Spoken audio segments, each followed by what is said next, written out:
సాయంత్రం 6 దాటిన తర్వాత అసలు ఇలాంటి పనులను అస్సలు చేయకూడదు. సంధ్యా సమయం అంటే ఆ సూర్యుడు అస్తమించే సమయం. సాయంత్రం 5-7 గంటల మధ్యలో సమయాన్ని సంధ్యా సమయం అంటారు.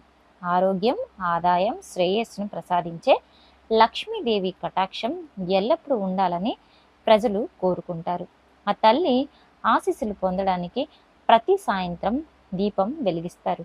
అయితే అనుకోకుండా చేసే కొన్ని పనుల వల్ల లక్ష్మీదేవికి కోపం కలిగిస్తాయని పండితులు చెప్తున్నారు. అమ్మవారు కలత చెందినప్పుడు ఇంట్లో గొడవలు, ఆర్థిక ఇబ్బందులు, ఆరోగ్య సమస్యలు రావచ్చు.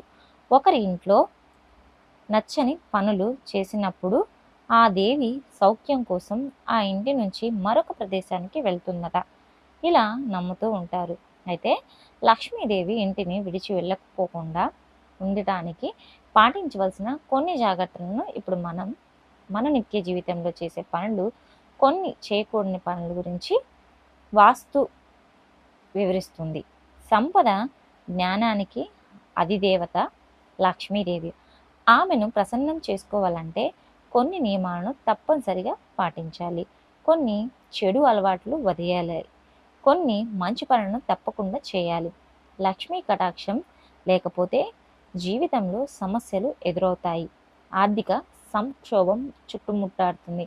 ముఖ్యంగా సూర్యాస్త సమయం తర్వాత చేయకూడని పనుల గురించి ప్రముఖ వాస్తు పండితులు చెప్పిన కొన్ని సూచనలను మనం ఈ వీడియోలో తెలుసుకుందాం. సాయంత్రం 6 దాటితే సూది, ఉప్పు, నూనె, కోడిగుడ్లను ఎట్టి పరిస్థితుల్లోనూ ఇంటికి తెచ్చుకోకూడదు. అవి శని స్థానాలుగా చెప్పబడతాయి. ఈ వస్తువులు కనుక కొనుగోలు చేస్తే వీటితో పాటు శని కూడా మన వెంటనే వస్తుందని పండితులు చెప్తున్నారు. ఇక సాయంత్రం సమయంలో పాలు, పెరుగు, ఉప్పు, పంచదార వంటి తెల్లని పదార్థాలు చీకటి పడిన తర్వాత దానం చేయకూడదు. పాలు, పసుపు, పుల్లని పదార్థాలు కూడా చీకటి పడిన తర్వాత వేరొకరికి ఇవ్వకూడదు. ఇలా చేస్తే లక్ష్మీదేవి అలిగి వెళ్ళిపోతుందట. అదే జరిగితే జీవితంలో మీరు తీవ్రమైన పరిమాణాలను ఎదుర్కోవాల్సి ఉంటుంది. ఆర్థిక సమస్యలు చుట్టుముట్టి మిమ్మల్ని ఉక్కిరి చేస్తాయి. చీకటి పడిన తర్వాత గోర్లను, జుట్టును కత్తిరించకూడదు. రాత్రిపూట ఇలా చేయడం ద్వారా దరిద్రం కూడా అంటారు. సంధ్యా సమయంలో లక్ష్మీదేవి ఇంట్లోకి ప్రవేశిస్తుందని నమ్ముతారు. అలాంటి సమయంలో జుట్టు, గోర్లు కత్తిరించడం వలన ఇల్లు మురికిగా కావచ్చు. ఇది లక్ష్మీదేవికి గౌరవానికి భంగం కలిగిస్తుంది. అందువలన ఆమె అలిగి వెళ్ళిపోతుందట. ప్రమాదం కూడా ఉంటుంది. కనుక చీకటి పడిన తర్వాత గోర్లను, జుట్టును అస్సలు కత్తిరించకూడదు. సూర్యాస్త సమయం తర్వాత ఎవరికైనా డబ్బు అప్పుగా ఇస్తే అది తిరిగి రాదని అంటారు. కాబట్టి పొరపాటును కూడా డబ్బును సాయంత్రం సమయంలో అప్పుగా ఇవ్వకూడదు. సూర్యాస్త సమయం తర్వాత డబ్బు అప్పుగా ఇస్తే తిరిగి రాదు. చెట్లు, మొక్కలను దేవుణ్ణి రూపాలుగా పూజిస్తారు. కాబట్టి చెట్లను, ఆకులను తెంపితే మహాపాపంగా పరిగణించబడుతుంది. ఈ సమయంలో చెట్లు విశ్రాంతి తీసుకుంటాయట. కాబట్టి వాటిని బాధపెట్టడం సరికాదు. సంధ్యా సమయంలో తులసి చెట్టును తాకకూడదు. శాస్త్రంలో చెప్పబడింది. తులసి చెట్టు కింద దీపం వెలిగించి అనంతరం పూజించాలి. ఇలా చేయడం ద్వారా ఇంట్లో పేదరికం తొలగి అదృష్టం తాండవిస్తుంది. సాయంత్ర సమయంలో తులసి చెట్టును అస్సలు తాకకూడదు. ఒకవేళ ఇలా చేస్తే లేనిపోని సమస్యలన్నీ ఎదురొస్తాయి. సాయంత్రం ఆహారం వృధా చేస్తే లక్ష్మీదేవికి నచ్చినదని పండితులు చెప్తున్నారు. సంధ్యా సమయం తర్వాత మాంసాహారం తినడం మానుకోవాలి. ఎందుకంటే ఇది లక్ష్మీదేవి అసంతృప్తికి గురిచేస్తుంది. ఇక సాయంత్రం తర్వాత ప్రధాన ద్వారం, ఇంటి తలుపులు మూసి ఉంచకూడదు. సాయంత్రం తర్వాత మెయిన్ డోర్ను కాసేపు తెరిచి ఉంచాలి. ఎందుకంటే లక్ష్మీదేవి మన ఇంట్లోకి ప్రవేశించేటప్పుడు అదే సమయంలో మెయిన్ డోర్ను మూసి ఉంచడం వలన లక్ష్మీదేవి లోపలికి రాకుండా వెళ్ళిపోతుంది. ఫలితంగా ఆర్థిక ఇబ్బందులు వస్తాయి. పేదవారు మీ ఇంటికి వచ్చి ఏదైనా కావాలని అడిగితే సాయంత్రం తర్వాత ఎప్పుడు అతన్ని ఖాళీ చేతులతో పంపకూడదు. మీ శక్తి సామర్థ్యాలు తగ్గట్టుగా ఏదైనా ఇచ్చే పంపాలి. అది మీకు మేలు చేస్తుంది. సూర్యాస్త సమయంలో అస్సలు నిద్రించకూడదు. జబ్బు పడిన వారు, పిల్లలు తప్ప మిగిలిన వాళ్ళను ఈ నియమాన్ని తప్పనిసరిగా పాటించాలి. దీని వలన మనిషి అనేక రకాల ఆరోగ్య సమస్యలు ఎదుర్కోవాల్సి వస్తుంది.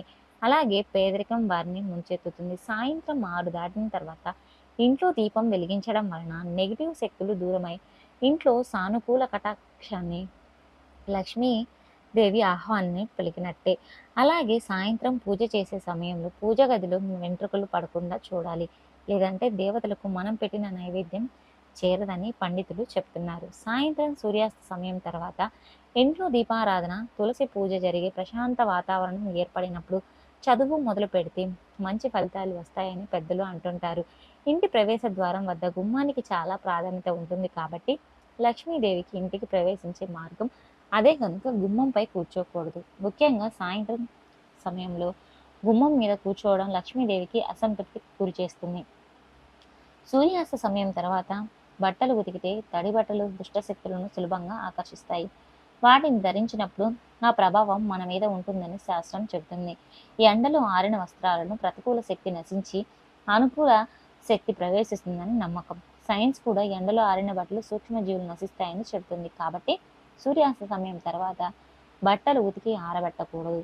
సూర్యాస్త సమయంలో ఇంటికి తిరిగి వచ్చేటప్పుడు మీ ఇంట్లో కుటుంబ సభ్యులకు అలాగే పిల్లల కోసం ఏదైనా తీసుకురావాలి. సూర్యాస్త సమయం తర్వాత ఖాళీ చేతులతో ఇంటికి రావడం పెద్ద దోషంగా పరిగణించబడుతుంది.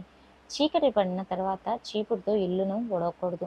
మధ్యాహ్నం ఏ సమయంలో అయినా సరే ఇల్లును చీపురుతో శుభ్రం చేసుకోవాలి. కానీ సూర్యాస్త సమయం తర్వాత చీపురును ఉపయోగించకూడదు. ఇది ఇంట్లోకి దరిద్ర దేవతను ఆహ్వానం పలుకుతున్నట్లే. రాత్రిపూట ఇల్లు ఊడ్చే వారి ఇంట్లో అనారోగ్యం, అశాంతి, దుఃఖం తాండవిస్తుందని చెప్తున్నారు. అలాగే ఐశ్వర్యానికి అధిదేవత అయిన లక్ష్మీదేవి ఆగ్రహానికి గురవుతుంది.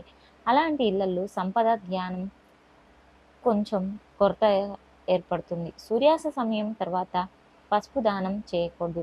ఇలా సాయంత్రం పూట పసుపును దానం చేస్తే ఆ ఇంట్లో ఆర్థికపరమైన ఇబ్బందులు వస్తాయట. ఉప్పు అంటే లక్ష్మీదేవికి ఎంతో ఇష్టం. అందుకే ఉప్పును రాత్రిపూట చిన్న పొట్లాలుగా కట్టి అన్ని గదుల్లోనూ ఉంచాలి. తెల్లవారిన తర్వాత ఇంట్లో ఎవరితోనూ మాట్లాడకుండా ఉప్పును తీసి ఎవరు తొక్కని ప్లేస్లో బయట పడేయాలి. ఇలా చేస్తే ఇంట్లో నెగిటివ్ ఎనర్జీ పోయి లక్ష్మీదేవి మన ఇంట్లో తిష్ట వేసుకొని కూర్చుంటుంది.